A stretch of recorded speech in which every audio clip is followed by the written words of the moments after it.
America's founders are calling. It's your opportunity to respond. This is the Liberty Brief Podcast with your host, Robert Melso, featuring Dr. Thomas Giordano.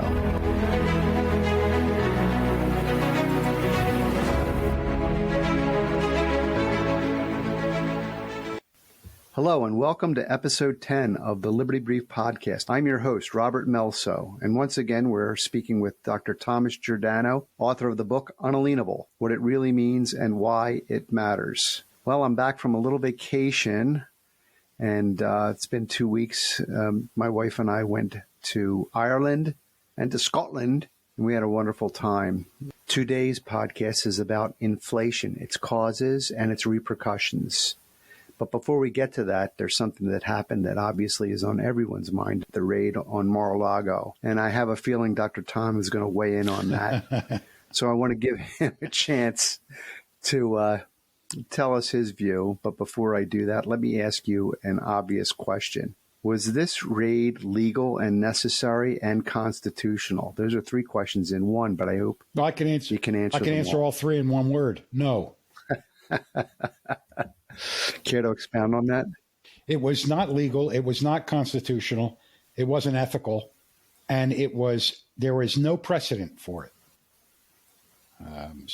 Well, there are a lot of people who are rightfully upset about this. I hope both sides of the aisle have come to realize that this was extra constitutional. But I'd like you to give the audience a brief explanation as to why it was illegal, and what are the ramifications long-term for this? Well, I hope there are no ramifications long-term for it. It is a precedent, but I don't believe that Mr. Biden, when he leaves the Oval Office, would like to have the same thing happen to him. I don't think, people like Barack Obama or, Clinton before him or the Bushes, I don't think any of them would appreciate having a bunch of stormtroopers come into their home.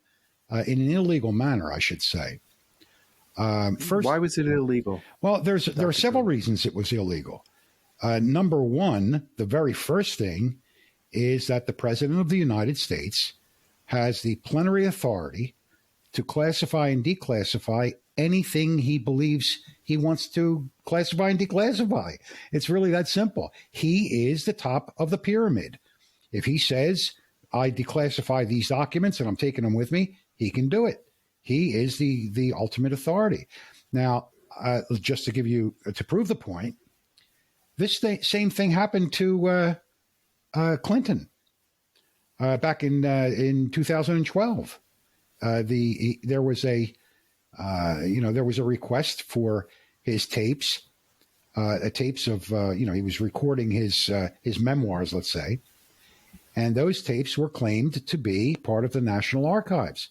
There was a lawsuit brought to get those tapes, and the judge found that no, President Clinton had every authority to classify and declassify, and as a consequence, these tapes were not part of the National Archives. They were personal. Now, just the fact that he walked off, I'm talking about President Trump, just the fact that he walked off with these supposed 15 boxes is a de facto declassification. He doesn't have to notify the archives. He doesn't have to notify anyone. He can declassify anything and just on his word and walk away. As a consequence, it is an absolute absurdity to imply that the president is acting as a spy, with classified documents, because he can declassify anything. So that's one. That's the first thing. So the very fact that he walked out, plus the fact is they didn't even know what they were looking for. The second one that is blaringly obvious is the broad nature of the warrant that was written. We don't have writs of assistance. You remember the writs of assistance that the colonists got all pissed off about? That's exactly what they just pulled on Trump down in Mar-a-Lago. Under the Fourth Amendment, a warrant has to be specific, has to name what they're looking for, and the place where it is to be found on the premises where they're looking. And that was, it was completely broad scope. Not only that, this warrant said that they were looking for any slip of paper from the time he entered office till the time he left office in any part of the property. Well, that's too broad. That's a complete violation of the Fourth Amendment. This whole thing stinks. Is there anything else, Dr. Tom, that you'd like to say about this? It seems that we're in an extra constitutional republic now, and that things have gone from bad to worse. At least that's my opinion. And what's the upside to this, if anything? Well, it appears to me that the Biden maladministration, with the complicity of the DOJ and the FBI and the prostitutes in the media, they've crossed the line. And I hope it is apparent to anyone, even if you hate Donald Trump. The fact of the matter is that Joe Biden has no authority to completely take away presidential prerogatives and presidential privileges of presidents that preceded him. He has no authority to do that. And that's exactly what he did, in order to clear the way for Merrick Garland and then Christopher Wray to go after Trump. This whole thing stinks. It stinks. I'm hoping that these people will never recover from exposing themselves to the American people like they just did. It is a complete sidestepping of the Constitution.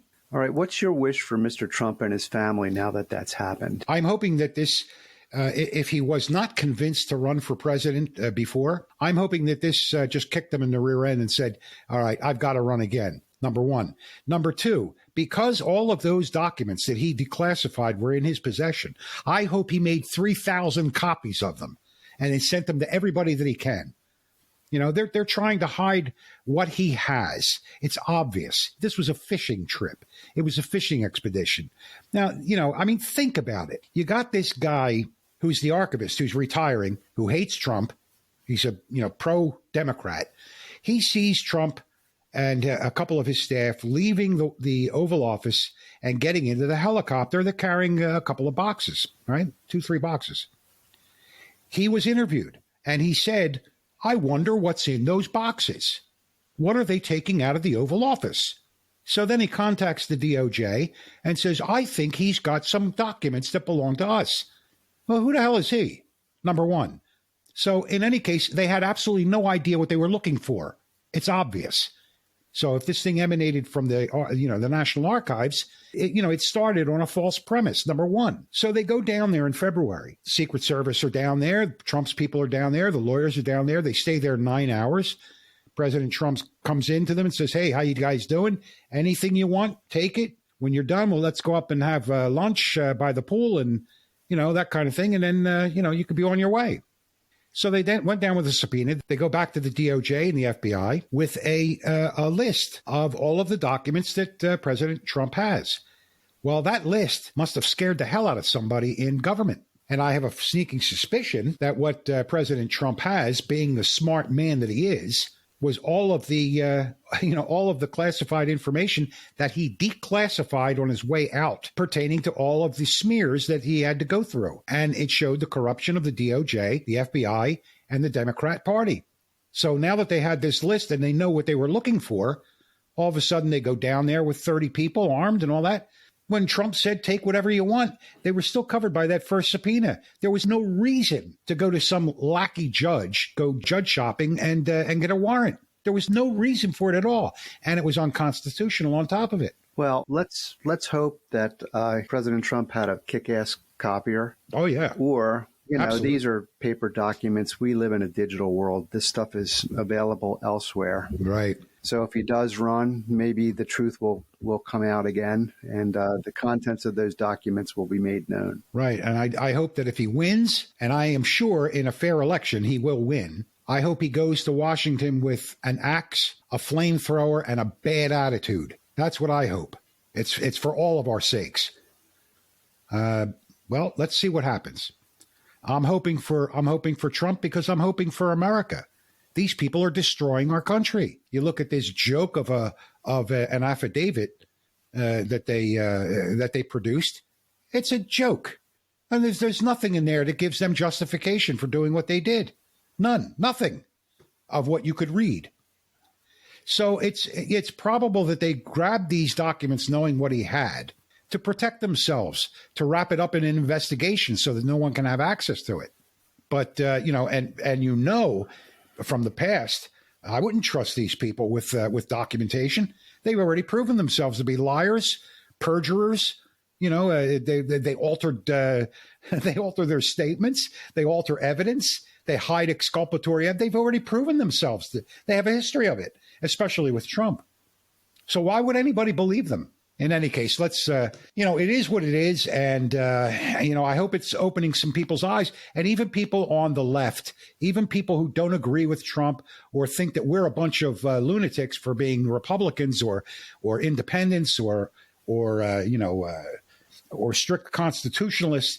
Even these people, they have to realize that they're the next targets. There's no way around it. These people, if we lose this republic, they're the first people that are going to be eliminated. They don't seem to understand it. They should study their history, even in the last century. Look at what happened to Ernst Röhm with the SA in Germany.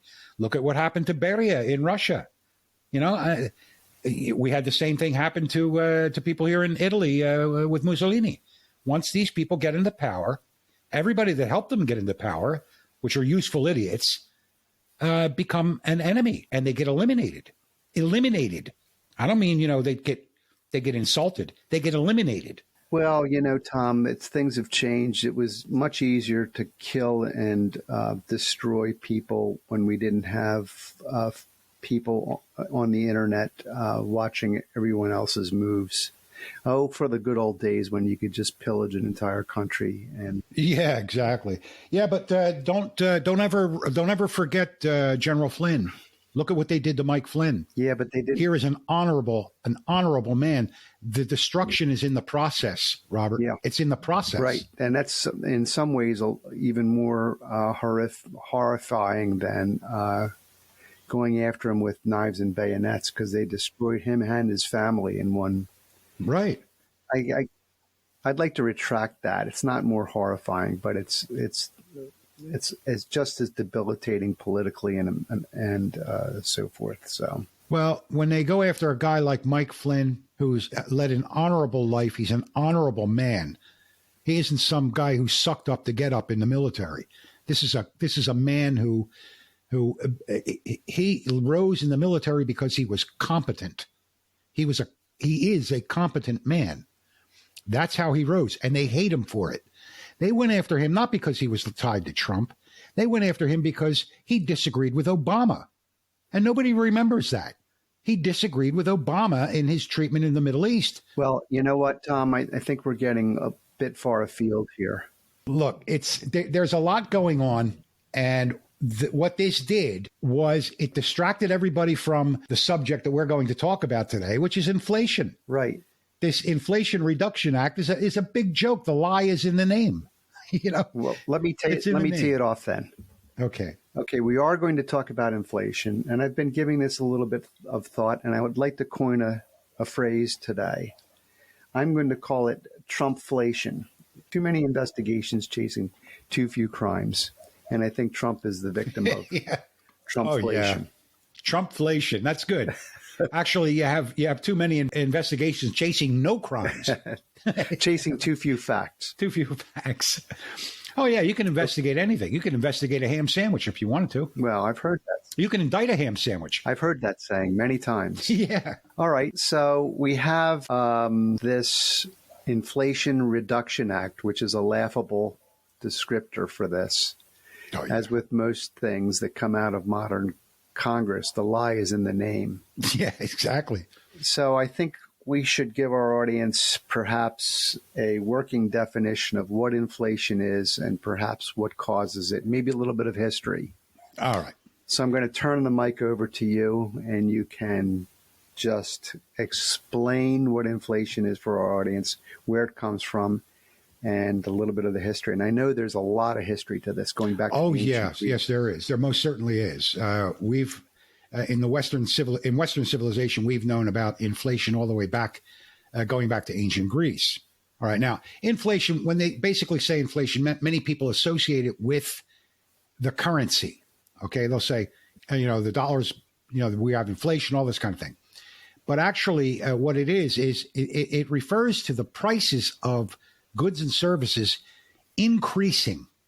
All right. Now, apparently, it looks as though the goods and services, they're getting more expensive to have. So some people have described it as more and more dollars chasing the same amount of goods and services. So obviously, if the same amount of goods and services remain stable, they remain stable, and a lot more dollars start circulating in society, the prices of those goods and services are going to go up. All right. But it's really a misdirection. Okay. Now, you have to look at this in a very clear manner. For example, this new bill that they foisted on the American people, most of the verbiage in the bill is just another variation of the Green New Steel. It has nothing to do with reducing inflation. As a matter of fact, you can't reduce inflation by increasing the amount of money in circulation. So you can't reduce it by printing up more fiat currency and ethereal credit and dumping it on the market.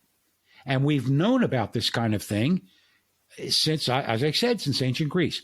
Look, at the festival of Dionysus in Athens in the year 405 BC, the ancient Greek playwright Aristophanes presented his comedy called The Frogs.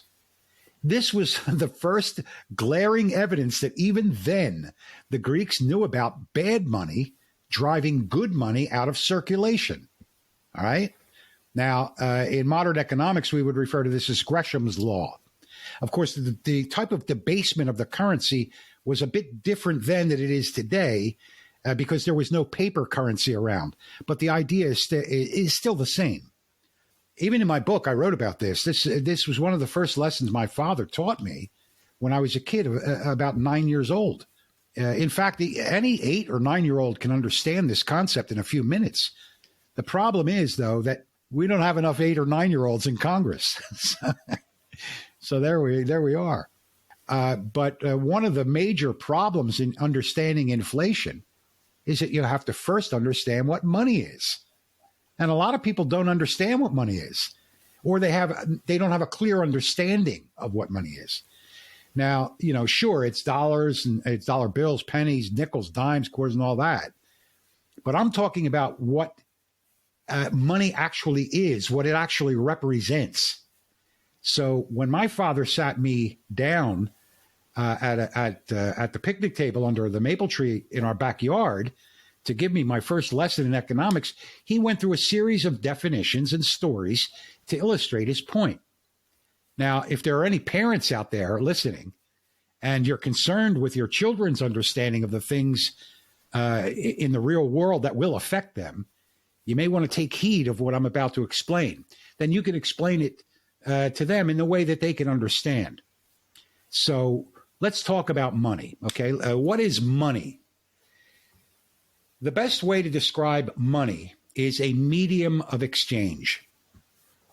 Now, you can also call it a commodity. It's been described as a commodity or as a product, a good, or an article of trade. At various times in our history, in the United States, many things have been taken for money. Buckskins, which is where we get the term bucks for dollars. Whiskey, tobacco, silo notes, polished clamshells, wampum, and many other things aside from coinage, or what they properly would refer to as specie, okay? When we are in a system of barter, which is basically what went on in the colonies, where direct exchanges are the norm, there's no need for a medium of exchange because the deals are product or service for product or service. I trade you my time and my labor for a couple of hot meals and a cot to sleep on, or a half a gallon bottle of whiskey for 3 bushels of corn.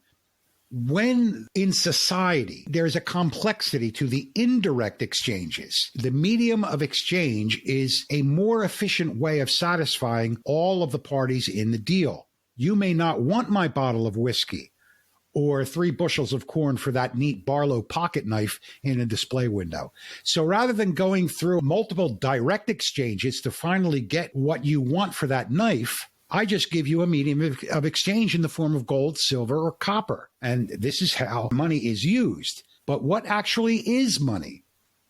Well, money is what it represents. It's really that simple.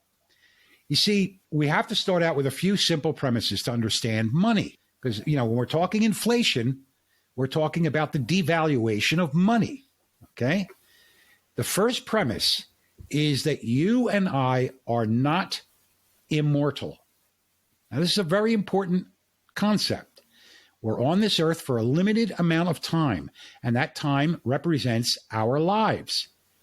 The second premise is that when you engage in an activity, it is time that will never return to you.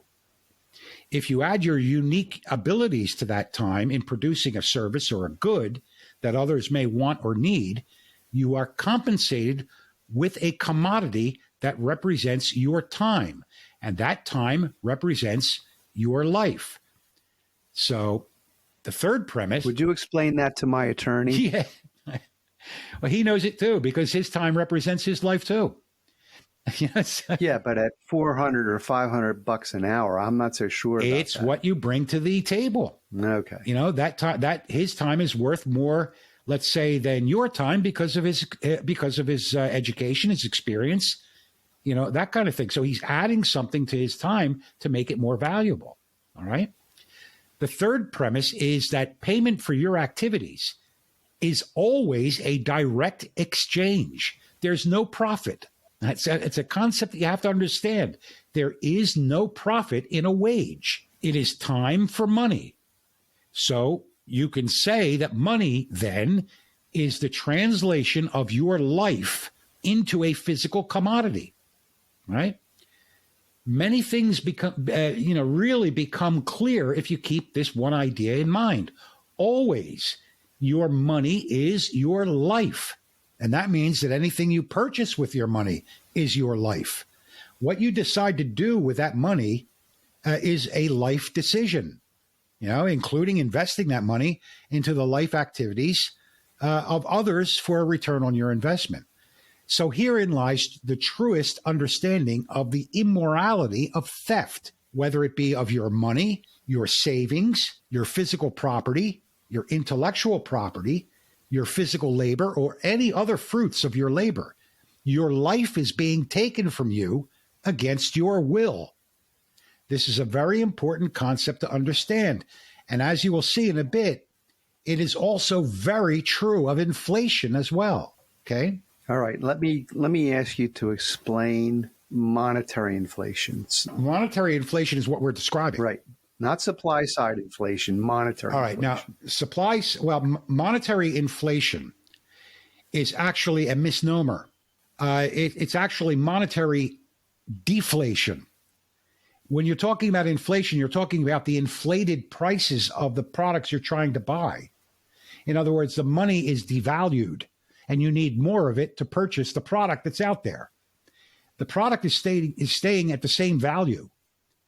When the money increases in society and is devalued, you need more of it to purchase that product, even though the value remains the same.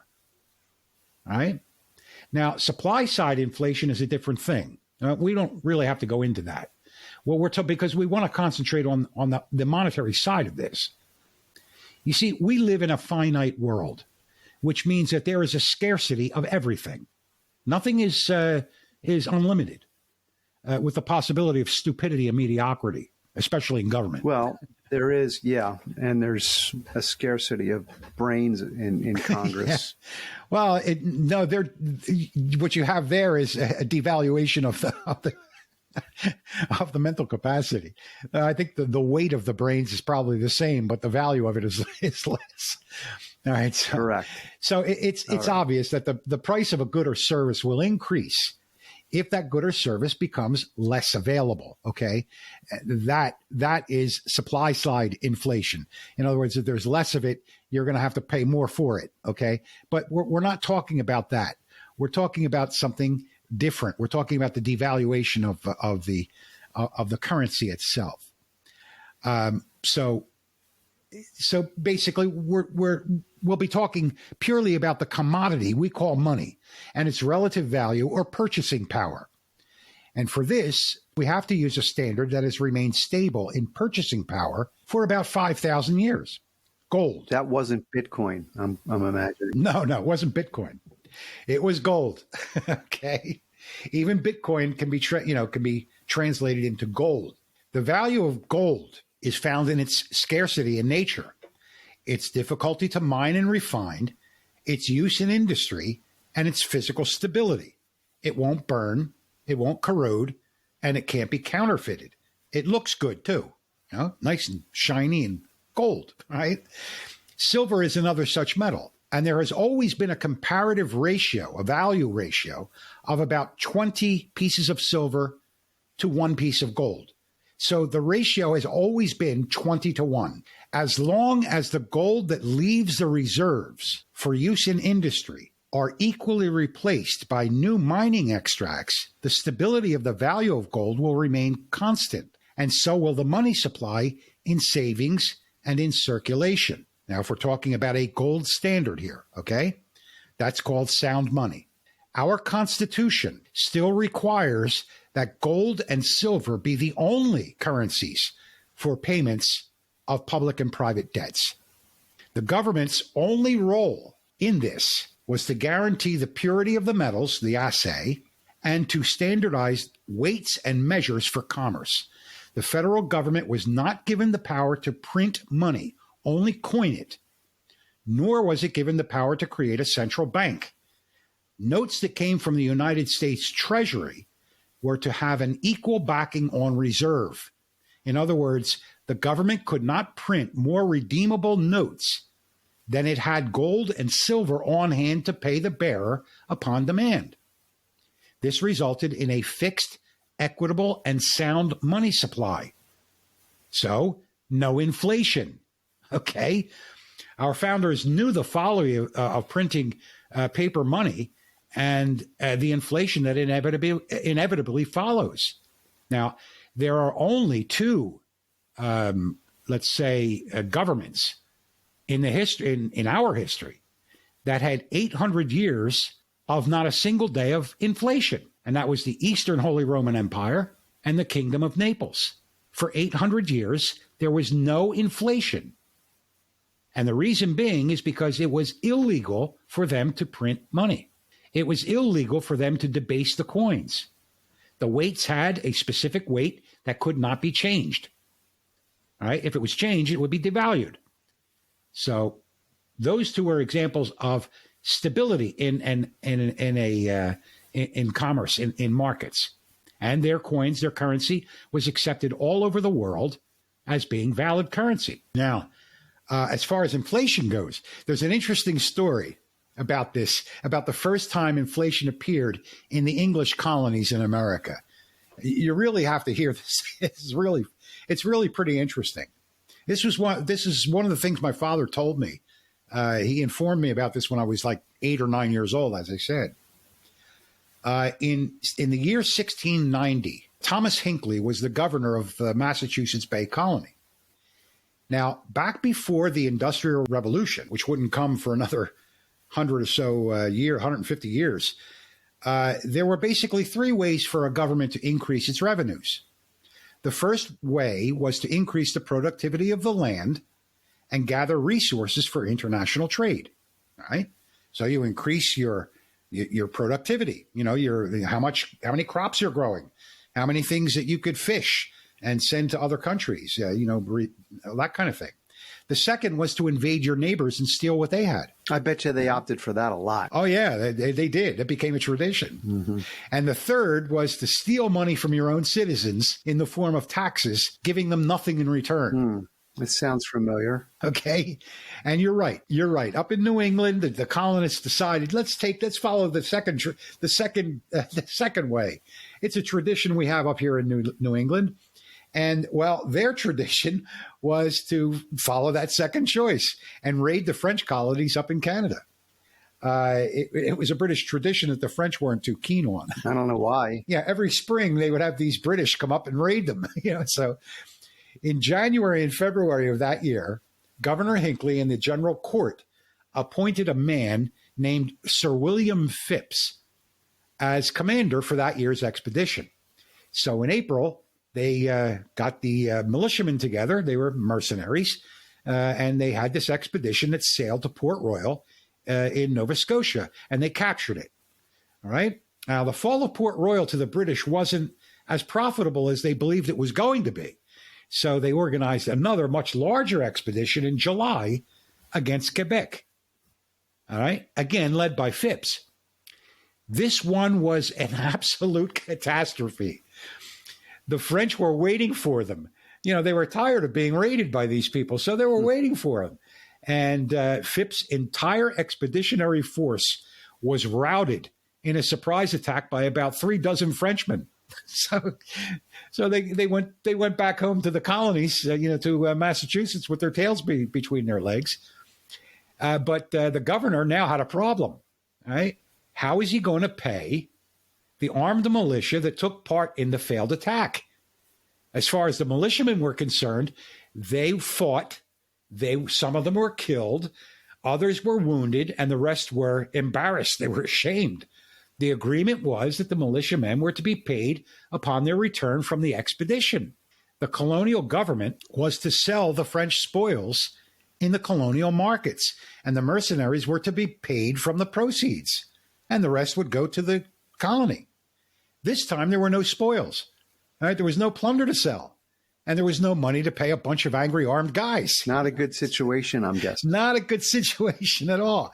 I mean, how are you going to tell these guys with guns pointed at you, I ain't got your money? So Governor Hinckley and the geniuses in the colonial government came up with the idea that they could print up about 7,000 promissory pound notes to be redeemed at a later date, at a later time with coin, as I said, which they called specie, okay? The government authorities promised that this was only to be done once. And they assured the people it was never going to happen again. Right. Don't worry, it's never going to be repeated. It's only once for this emergency, and it's never going to happen. This was in December, November, December of 1690. It sounds like our tolls on those bridges we were going to talk about. Yeah, almost. Well, the militiamen were pacified for a while, but they began to grumble when these promissory notes were not being accepted for payments in the marketplace. So in steps Sir William Phipps, the guy who led them, right? He felt honor bound to the men whom he led in the expeditions. He guaranteed the notes himself at par value, what we would call face value today, in order to give them credit in the colonies. So they would give these things, and the people would go to Phipps, and Phipps would give them the money, the pound equivalent for it. And for all intents and purposes, the cost of that military incursion into Canada came out of Phipps' pockets, and the government was off the hook. All right? Now you sit there and say, okay, well, somebody has to pay the debt.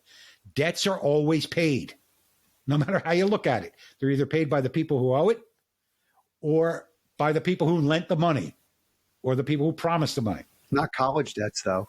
Yeah, well, it doesn't seem that way now. We'll right? get to that later. Yeah, that's now among the many constants in life, Rob, you have to know this as well as I. One of the many constants in life is that politicians are liars. You don't say. Oh, I can give you thousands of examples. When Hinckley and the others in government saw no immediate ill effects in the printing of those government IOUs, they decided it would be a good way to pay off all of the colony's debts. Today, it is well known. We know that the ill effects of throwing fiat currency into circulation will appear in about 18 months on the store shelves with increased prices. The solemn promise that they gave, never going to do this kind of thing again, was quickly forgotten. 3 months later, in February of 1691, the government authorized another 40,000 pound notes to be issued. This time, though, there would be no Sir William Phipps to bail out the colonial government. Okay? So they lucked out with Phipps the first time, with Phipps saying, he's looking at this, I ain't going to pay this 40,000. I'll pay for the guys that I promised that I led in battle. I ain't going to pay no 40,000. That's on you. Well, this problem of the 40,000 pound notes circulating in Massachusetts Bay Colony gave rise to several problems. The people, knowing those in government full well, distrusted them to redeem those notes. They discounted them to about 40% of their face value in trade. People hoarded the coins, which had a real value, and they only used the debased notes in local commerce. This is a perfect example of Gresham's law. The coinage was driven out of circulation and became scarce. They called it a shortage. We have a shortage of coinage. And there were only these notes in circulation. So as Gresham's law proved once again, it was Aristophanes, the frogs, repeated over and over again. So obviously the prices of the goods went up because the market value of the paper pounds was only 40% of the hard currency pounds. At first, now this is really funny, the politicians asked the people to voluntarily accept these notes at face value. This failed. People said, I ain't going to accept this. Then the government attempted to embarrass the people, calling their refusal to accept the notes as being unpatriotic. Oh, you're not being patriotic. When this failed, the people were forced to accept these notes at their face value by passing legal tender laws.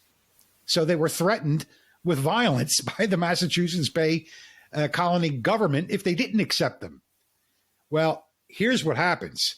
When the Massachusetts Bay government, the colony government, started to use these notes in trade with other colonies, their trading partners began doing the same thing. They wrote up their own IOUs, and trade and money wars followed. So you see, commodity money has a value set by the market, just as any other commodity, because it is based upon your time and your life. When the government comes in and sets a value to something either above or below the market values, problems will always follow, and people will find ways to protect their own interests. When the merchants see that the value of money is decreasing, they will increase the prices of the goods and services to reflect that devaluation. To the consumer, what appears to be an increase in prices on the store shelves is mere illusion. What they don't see is the devaluation of the currency. Okay, I think I've got all that. And it basically harkens back to 7th grade economics. Oh, you had economics in 7th grade? I did. Wow. Maybe it was 8th. Geez, I had to wait till 9th grade, I believe. 9th grade we had. Well, I'm going to tell you that story about how it was taught to me. We had a guy, good friend of mine, his name is Ron. He was called up to the front of the class. And the teacher had a box of donuts, a full box. Ron was a hungry guy. And he said, would you like a donut, Ron? And Ron said, yeah. And he said, here, it's free. Gave him the donut. He said, why don't you eat it? And Ron ate it in front of the class. And then he said, how about another donut? He said, sure. Ate the second donut. He said, how about another? Ron eyed him suspiciously at first, ate the third. He said, you want one more? Ron said, no, thanks. I think the point was that there were too many goods chasing too few hunger. Too much goods. And it began the lesson that way, and it's something that we all never forgot. At least I'm hoping. Yes, because that's how it appears. That's exactly what happens. As I said, if you have a good or a service that has a value, the value remains the same. It always remains the same. What happens is when your money is worth less, you have to pay more of it for the same service. All right. So I want to talk a little bit about supply side inflation. Now, if you talk to those in government, they'll say, well, this is a complicated issue, and it's not just the spending. The spending has very little to do with inflation. A lot of it's supply side. And, we have big oil contributing to increased prices. They're conspiring to charge more. And we have big this and big that. And when it came to baby formula, I guess they were claiming big baby formula for the shortage in baby formula. Anyway, it's a little bit of a subterfuge, I think, and I think we need to address supply side and what caused that and how does that impact inflation? Well, this basically comes from a Keynesian idea, John Maynard Keynes. Now, what he did was he mixed, when he saw inflation, okay, he saw more money circulating and more money being required to purchase goods. He went to the supply and demand argument and said, in order to combat inflation, what we have to do is increase the goods and services to bring their price down, okay? Which is why a war economy is just great for Keynesians, because what they're doing is they're creating stuff to go blow up somewhere else, that has to be renewed. So basically what their approach is that if we have an increase in the money supply and there's an increase in the prices of goods and services, well, all you have to do is increase the number of goods and services to drive the price down. Well, that works if you have a sound money supply, because then you would have less dollars chasing more products, okay? That's their idea. But all it does is create a vicious cycle because it requires money to produce those things. Right. And those things have a cost. Well, I think Ron's still suffering from a tummy ache from that lesson. Yeah. Let me give you a story. All right. When I was in my early 20s, I studied acting at Lee Strasberg's Theater Institute in New York. I took let's say a hiatus from NYU. I was up in New York because I had a scholarship to NYU Medical Center in the cardiopulmonary labs. I was involved with doing research on blood gas analysis and breathing in patients with spinal cord injuries. But in any case, I went from Philadelphia to New York. I enrolled at NYU, Washington Square campus, and I transferred up there. But I quickly ran into somebody who convinced me that I should be studying acting. So I went to go study at Strasberg's. And I went on the rounds, as an actor, I went on the rounds. And my agent introduced me to a very, very nice Jewish guy who was 80 years old. The man was just a wealth of information. He was just brilliant. He was an 80-year-old man when I met him, and this was like 1981. So he was born around 1900, 1901. And I told him that I was in school and I was pre-med and all that. And he started talking about doctors. And he said, when I was a boy, I remember my mother bringing me to a doctor's office, and it cost us $3. And he said you had the choice of going to the doctor, and you could pay him $3 for the doctor, or you could pay $5 for the professor.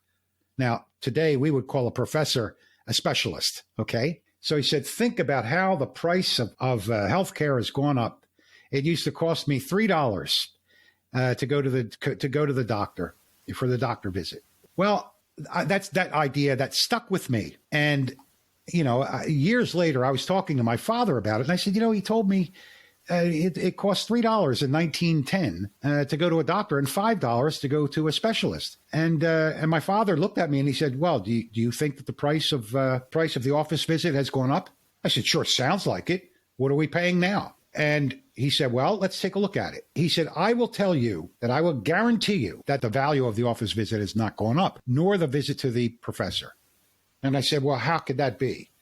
He said, well, back in 1910, you could buy an ounce of gold for $20. And I looked at him. $20? He said, yes. An ounce of gold was $20 until FDR raised it to $35 in 1933. So that $3 visit in 1910 was equivalent to 3/20ths of an ounce of gold. The specialist's visit was 25% of an ounce of gold. Now, let's look at it today. Let's skip over when my father was given it because it was a different value for the ounce of gold. Today, an ounce of gold is how much? $1,700. $1,700. So if we do a little bit of a division, what's 25% of 1,700? Well, I guess about 500. Right. No. Okay, let's say 500. No, it's not 20. 20% is 1,700. 25%. 25%. I would say 25% of 20, maybe 400. Yeah, it's about that, right? Maybe a little more. I looked at the price of gold and it was $1,800 today. But what about 3/20 of an ounce of gold? How much is that? You do the math. All right, you're going to force me to do it. Now I got to get the. All right, let's see. All right, I'll do it.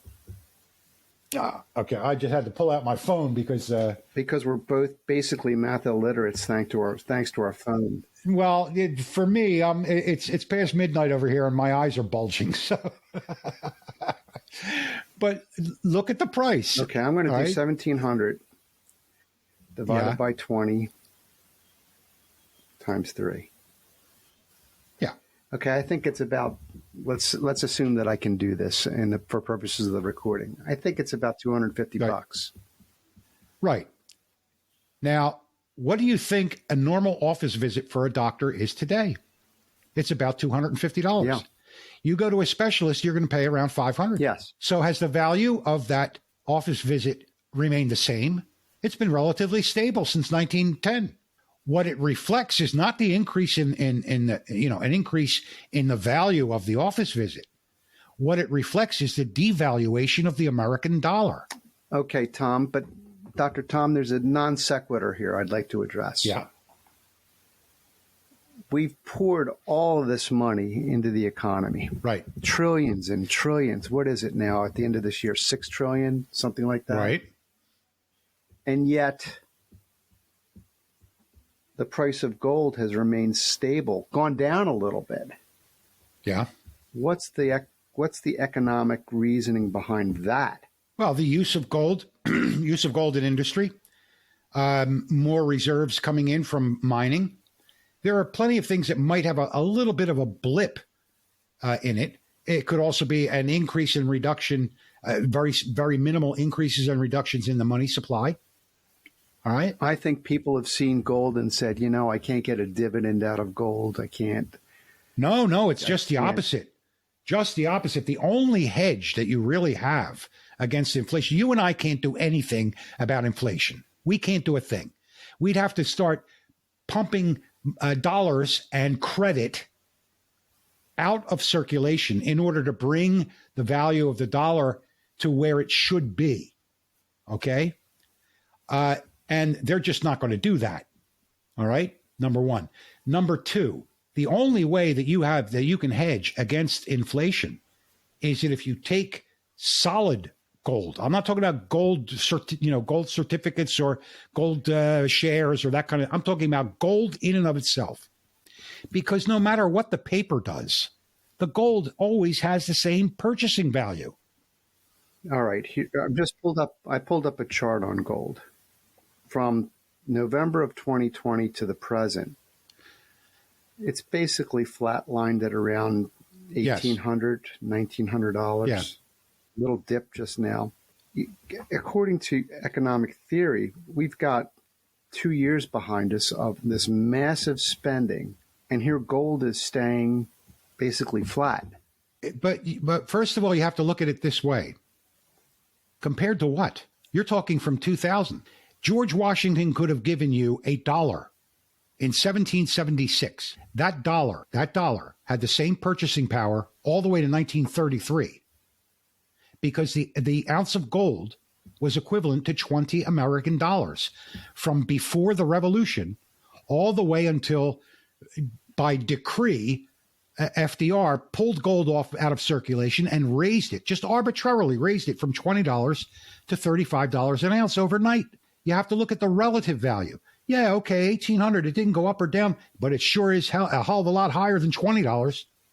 Well, you see what I'm saying? Yeah, I understand that. But 2 years is a long time to wait for this massive influx of money to not affect the price. No. 18 months is generally you'll see the.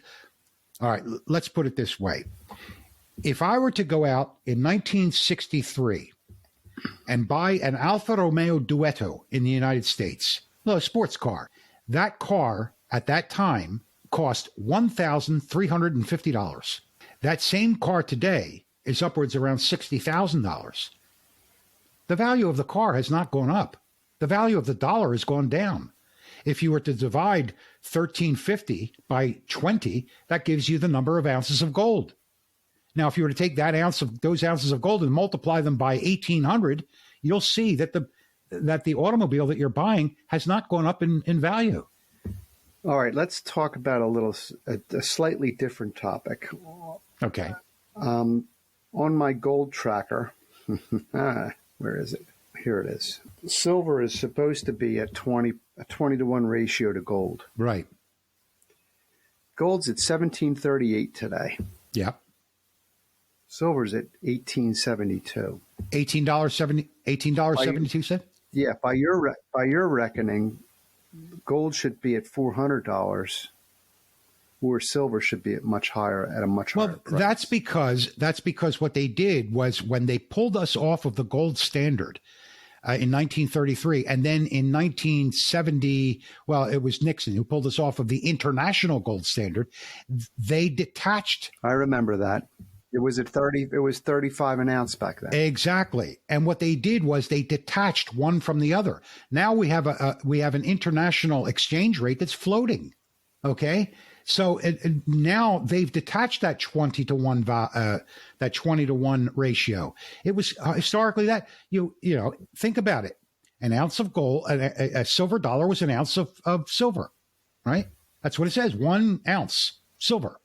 Half a dollar was a half an ounce. So you could take 20 of those silver dollars to go buy 1 ounce of gold.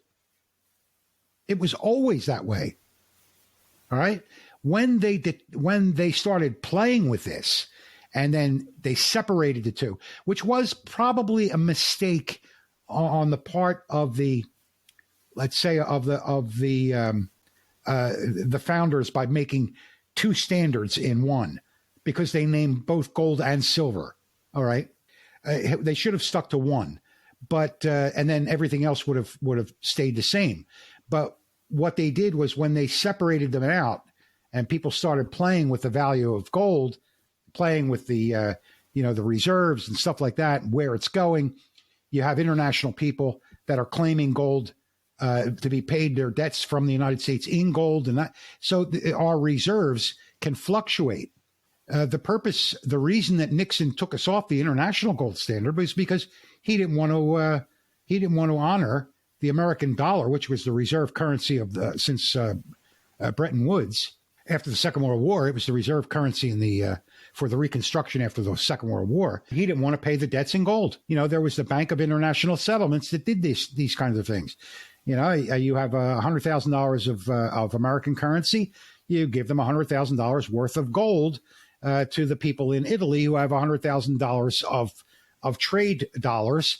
And the Americans have a couple of million lira of Italian lira. They trade it with the international settlement for the gold, and they just go back and forth. All right.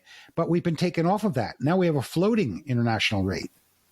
It's not a fixed rate valued at the base price of gold. Do you recall in 1964, 65, when even the silver was debased and they made sandwich coins? It was for the same reason. Right. Quarters and dimes. All of a sudden, now you have these clad coins. So basically what they did was they kept the size and the weight, but they eliminated the silver content, made it copper, and then they clad silver on top and the bottom. All right. Well, to make it look the same, but It wasn't the same. And the reason they did that was because the face value of the quarter dollar, of the dime, was less than the weight of the money, of the metal that represented it. So they had to do something. They could do anything they want with the paper. Right. They eliminated the silver certificates around that time, and then they had to attack the coinage. They had to debase the coins, and that's exactly what they did. All right. Now, Dr. Tom, we're going to start wrapping this up. So I want to ask you, now that we know the definition of inflation, what's the harm? Who's harmed by inflation? Who's harmed the most by inflation? Well, everyone in society is harmed by inflation. There's no question about that. But the people that are directly hurt, that can directly see it, are people on fixed incomes, retired people who are living on their savings. But anybody could see the ravages of inflation just by looking at the prices on the shelves. So basically, a person who has worked and got an equitable exchange of money for his time and effort and the fruits of his labor and that kind of thing, is having that time and effort and fruits of his labor devalued by devaluing the money that he has in his bank account.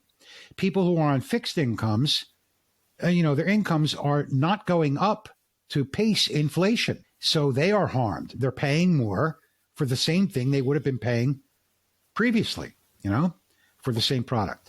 Now, politicians absolutely love inflation, and I could tell you how. A politician knows he gets into office promising things to people. I'll promise you all this free stuff. We'll give you this stuff. We'll fix stuff. We'll give you stuff. We'll do all this stuff.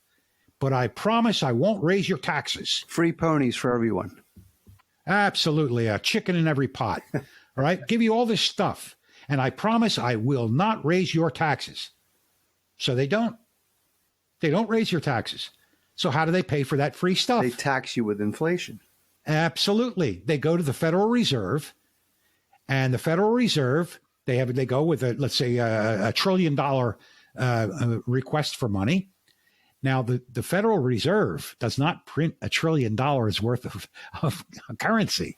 What they do is they print maybe 10%. And the other 90% is credit. Fractional banking. It's fractional reserve banking. They're only obligated by law to have 10% on reserve for the loans that they make out. All right. So here's the thing. People don't understand that you don't necessarily have to print money in order to have inflation. All you have to do is make an arbitrary reduction in the interest rates as close to zero as possible.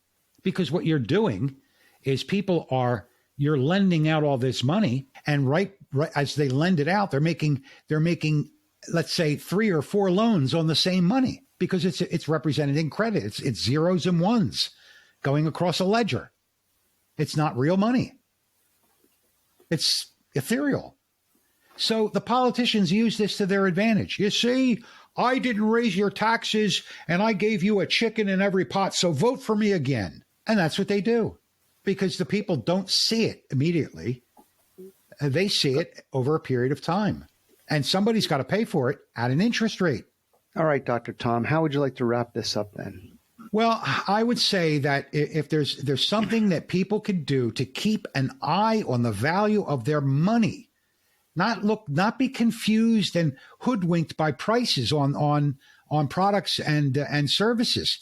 They know it's hurting them, but they have to understand that if you want to understand what's happening with your money, with your dollar, you have to keep an eye on how many dollars it takes to buy an ounce of gold. That's the standard. You can know when you're being shafted by knowing how many dollars you have to spend for an ounce of gold, even if you don't buy gold.